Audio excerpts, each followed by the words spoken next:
Hi, I'm Justin Pankowski, and these are the Marines in my family. This is my Uncle Paul. He grew up in Milwaukee and went to Rufus King High School. He graduated in 1998 and decided to serve his country as a Marine because he wanted the challenge.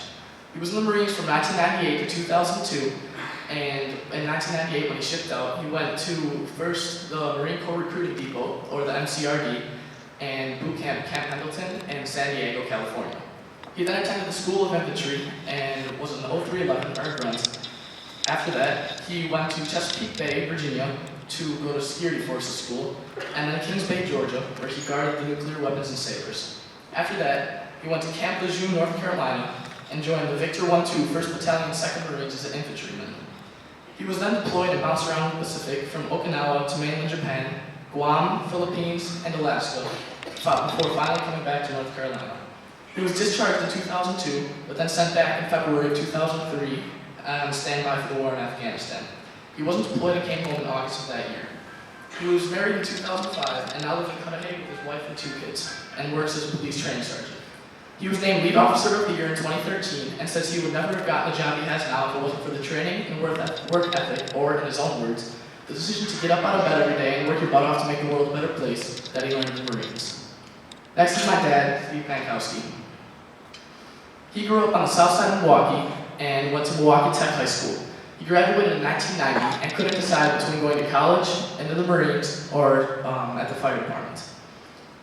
His dad helped guide him towards college, but during his freshman year, a lot of his Marine friends were called to active duty for Operation Desert Storm, and during his sophomore year, he started talking to recruiters.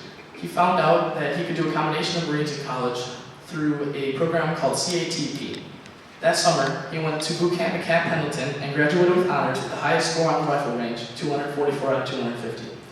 Thanks to this, when he attended the School of Infantry, he was able to choose what he wanted to be, and he chose an 0331 or a machine gunner.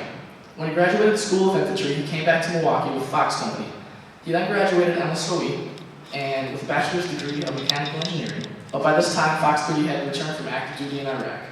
He spent the rest of his time there and left as an E3 Lance Corporal. During his time at MSOE, he was working at a metal stamping company, and he now took a position at the company called RES as his first degree engineer. He used the discipline and leadership learned and observed in the Marines and started to take on managerial roles until he became the vice president. Eventually, in August of 2014, he was offered the president's role. Now he lives in Waterford with his kids and wife, and to this day makes connections with the people he sees wearing Marine stuff. Just this summer, we were at the Boston airport, and a man he had never seen and probably never will again came up, shook his hand, said Semper Fi, and walked away. It's these kind of connections that really set Marines apart. Finally, this is my grandpa, Doug Bachman. He was born and raised on the south side of Milwaukee and the Bayview area. He attended Boys Tech, which is now called Milwaukee Tech High School. He joined the Marines because he thought they were the best branch. He wanted to join before the end of his senior year, but his mom wouldn't sign his papers. And he told her he would finish high school if she had signed him, but he wouldn't have. He enlisted in 1963 and went to San Diego, California to the Marine Corps Recruiting Depot and then boot camp at Camp Pendleton. He attended the School of Infantry for Mechanics and a 3516, or automotive mechanic.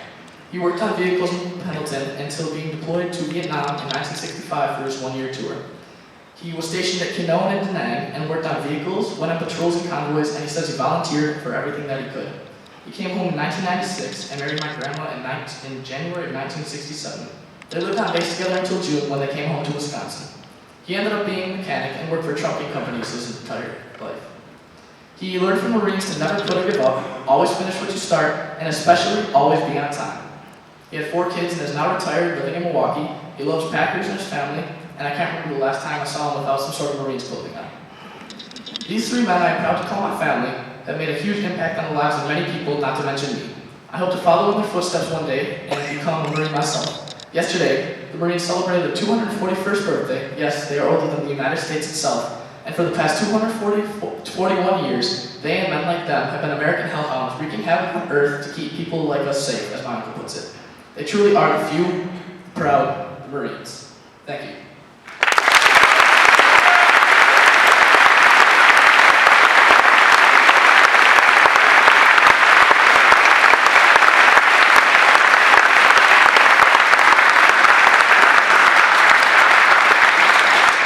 I'm now going to turn the mic over to Sandy Mayer with her stepfather, John Sobieski.